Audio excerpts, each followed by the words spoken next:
రాజన్ గారికి, కాంగ్రెస్ ముఖ్య నాయకులకి, కాంగ్రెస్ మంత్రులకి, తెలంగాణ నుంచి ఇక్కడికి ఇచ్చేసిన మా బీసీ బిడ్డలకి, కాంగ్రెస్ కార్యకర్తలకి, మీడియా సోదరులకి అందరికీ నమస్కారం తెలియజేసుకుంటున్నాను. ఇవాళ ఢిల్లీలో జంతర్ మంతర్ దగ్గర 42% బీసీ రిజర్వేషన్ కోసం పెద్ద ఎత్తున పోరాటం చేస్తున్నాం. అదే మన ఆరాటం.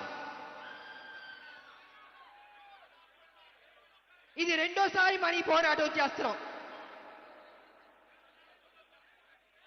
భారతదేశంలో అత్యధిక జనాభా దాంట్లో అత్యధికంగా ఉన్నది మన బీసీ బిడ్డలే. అలాంటి బీసీ బిడ్డలు ఇవాళ నడి రోడ్డు మీదకి వచ్చి మా 42% బీసీ రిజర్వేషన్ చెయ్యండి అని మోడీ గారిని అడుగుతున్నారు.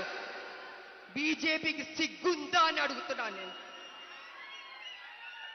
బీసీ బిడ్డలంటే అడుక్కోవాలా?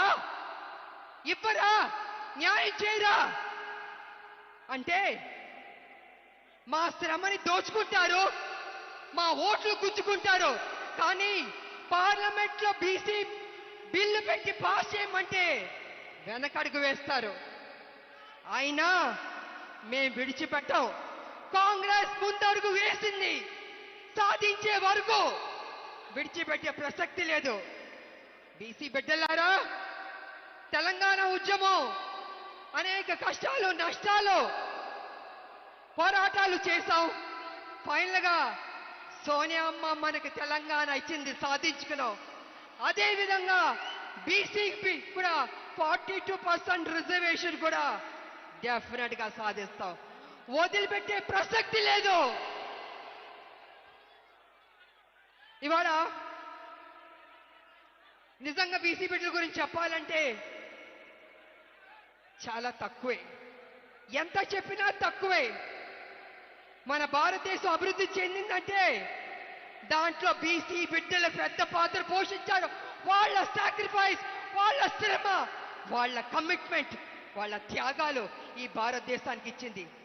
చేతి వృత్తుల కోసం ఎంతో కష్టపడ్డారు. చేతి వృత్తులు చేసుకుని ఎంతో సంతోషంగా బతికేవారు బీసీ బిడ్డలు. కానీ ఇవాళ కాలం మారింది. యంత్రాంగం కాలం మారింది.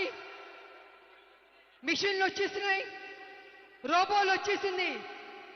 రోబోలేమో వంటలు చేస్తుంది, ఆపరేషన్ కూడా చేస్తుంది. అలాగే మిషన్లు వచ్చిన బట్టి ఇవాళ చేతి వృత్తులు కనుమరుగైపోతున్నాయి. మరి చేతి వృత్తులు కనుమరుగైపోతే వాళ్ళు ఏ రకంగా బతుకుతారు, ఏ రకంగా ముందుకెళ్తారు, సమాజంలో ఏ రకంగా పైకి వస్తారు? కాబట్టి రాహుల్ గాంధీ గారు జోడో యాత్రలో అనేక రాష్ట్రాల్లో ప్రజల్ని చూశారు, కలిశారు, మాట్లాడారు, వాళ్ళ సమస్యల్ని తెలుసుకున్నారు. ఆ తర్వాత ఒక నిర్ణయానికి వచ్చారు. కోలాగానా చెయ్యాలి అనుకున్నారు. తెలంగాణలో ఉన్న మన కాంగ్రెస్ ప్రభుత్వానికి, మన ముఖ్యమంత్రి గారికి కోలాగానా చెయ్యండి అన్నారు. అదేవిధంగా మన కాంగ్రెస్ ప్రభుత్వం సర్వేలు చేసింది, పద్ధతిగా కోలాగానా చేసి అపోజిషన్లో ఉన్న అన్ని పార్టీల్ని సలహాలు తీసుకుంది, సూచనలు తీసుకుని ఆమోదం తెలిపింది. అన్ని చేశారు పక్కడబందీగా. ఆ తర్వాత గవర్నర్కి పంపించారు, కేంద్రానికి పంపించారు. ఫైనల్ గా రాష్ట్రపతి గారి దగ్గరికి వెళ్ళాలి, ఆమోద ముద్ర పొందాలి. ఈ రకంగా ఒక ప్రాసెస్. కానీ ఇవాళ బీజేపీ వెనక అడుగు వేస్తుంది, మెలికెళ్ళి తిప్పుతుంది. నేను బీజేపీని, మోడీ గారిని ఒక విషయం అడగదలుచుకున్నాను. మోడీ గారు ఆ మధ్య జమినీ ఎన్నికలు చేద్దామని చెప్పారు. కానీ అపోజిషన్ వాళ్ళు జమినీ ఎన్నికలు చేయకూడదని భారతదేశంలో ఉన్న అపోజిషన్ లీడర్లు అందరూ పార్టీలు చెప్పాయి. కానీ మోడీ గారు ఏమన్నారంటే, లేదు జమినీ ఎన్నికలు నిర్వహించి తీరుతాం అని మొండు పట్టుబట్టారు.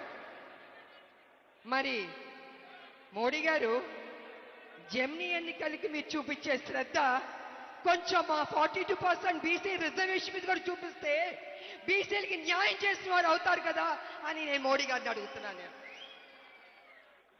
ఇది కాకుండా మళ్ళీ ఒక మెలిగి పెడుతున్నారు. ఏంటంటే పార్లమెంట్లో ఒకవేళ బీసీ బిల్లు 42% బీసీ బిల్లు తీసుకొచ్చి ఆమోదం పొందితే న్యాయపరమైన చిక్కులు వస్తాయని అంటున్నారు.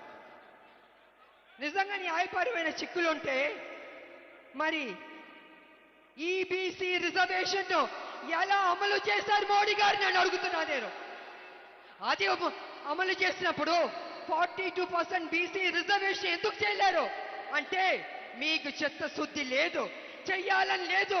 మీరు బీసీ చెప్పుకుంటారు, ఇవాళ నడి రోడ్డున మీ హైదరాబాద్ కాదు ఢిల్లీలో మా బీసీలకి న్యాయం చేయండి అని గొంతెత్తి అరుస్తుంటే పట్టించుకోరా మోడీ గారు? మీరేం చేయదలుచుకున్నారు?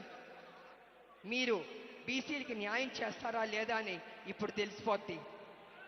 బీసీలు అయ్యా మోడీ గారు మీరు ఏదైతే కుర్చీలో కూర్చున్నారో ఆ కుర్చీ తయారు చేసింది బీసీలే, ఆ కుర్చీలో నాయకులు కూర్చోబెట్టింది బీసీలే, కానీ వాళ్ళు బీసీలు అవమానిస్తున్నారు.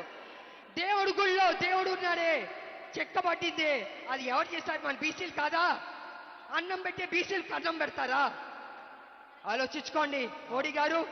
కాంగ్రెస్ పార్టీ ముందడుగు వేసింది, రాహుల్ గాంధీ గారు పట్టుబట్టారు బీసీకి న్యాయం చేయాలనేసి. ఆ బీసీ బిల్లు పాస్ అవ్వాల్సిందే, లేకపోతే మోడీ గారు మా బీసీ బిడ్డల దృష్టిలో ఎప్పటికీ మీరు విలన్ గానే ఉండిపోతారు. ఎప్పటికీ మీకు మా బీసీ బిడ్డలు ఓటు వెయ్యరు. కాబట్టి మీరు నిర్ణయం తీసుకుంటారా, బీసీలకు న్యాయం చేస్తారా అని మేము అందరం ఎదురు చూస్తాం. కాబట్టి ప్రజలారా విడిచిపడ్డొద్దు, ఈ అవకాశాన్ని మనం సాధిద్దాం. తెలంగాణ సాధించినట్టే బీసీ 42% రిజర్వేషన్ కూడా సాధిద్దామని తెలియజేసుకుంటూ జై కాంగ్రెస్. అందరూ గుండె మీద చేపెట్టుకుని జై తెలంగాణ, జై తెలంగాణ. ఎందుకు గట్టిగా చెప్పమంటానంటే సోనియా గాంధీ గారు ఇక్కడే ఉన్నారు. అమ్మ సోనియా అమ్మ మనకి తెలంగాణ ఇచ్చింది, ఆవిడ సంతోషిస్తుంది. కాబట్టి మన రాష్ట్రాన్ని మనం గౌరవం ఇవ్వాలి. గుండె మీద చేపెట్టుకుని జై తెలంగాణ, జై తెలంగాణ, జై కాంగ్రెస్. Thank you. మరొకసారి ప్రణతి షిండే గారు విల్ స్పీక్ నౌ ప్లీజ్.